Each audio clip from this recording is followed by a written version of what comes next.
Hey guys, welcome to Quick Guide. This is Upama Sherpa, and in today's video I'll show you how you can keep your snaps private or move your snaps to my eyes only. Disappearing messages, 24-hour story posts and fun lenses are what makes Snapchat so much fun. Fun, however, doesn't necessarily mean private, and it's easy to get swept up in the snaptastic thrill of it all without thinking twice about Snapchat's privacy settings. You can never be too careful on the web, especially when it comes to sharing your photos, videos or other sensitive information.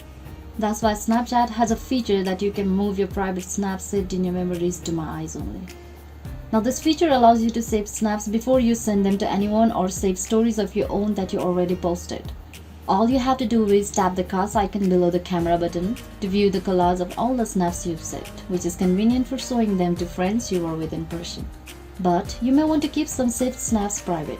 So when you are showing friends your memory on the device, you can avoid quickly swiping through the snaps you don't want them to see by moving them to the My Eyes Only section.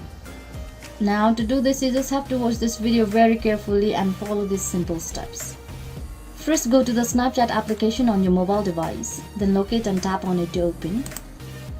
Now to view the collage of all the snaps you saved, go to the collage option and tap on it. Once you tap on it, you land onto the memories page where you can see all your saved snaps. Now go to your top right corner and tap on the checkmark icon.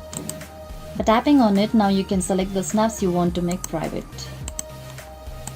Once you are done selecting the snaps, go to the bottom of your screen and tap on the hide icon or lock icon. Here you will see a pop-up confirmation on your screen asking if you really want to move your snaps to my eyes only. Go to the move button and tap on it. Once you do that, you can see your snaps are moved from memories to my eyes only, and a person can only access this picture after entering a passcode. The password for my eyes only is different from the password used for signing in for Snapchat. So next time if you want to view your private snaps, you can go to the same memory page and tap on my category. Here you will be asked to enter the passcode that you have set for my eyes only. Go to the keypads and tap your passcode. Once you type in your passcode, you can see all the snaps that you have once moved to private. Now when you are showing your friends your memories on the device, you can avoid quickly swiping through the snaps you don't want them to see. So that was it for today guys. Thanks for watching the video. Don't forget to hit the like button if the video was helpful, subscribe to the channel and stay updated for more videos like this. Bye bye.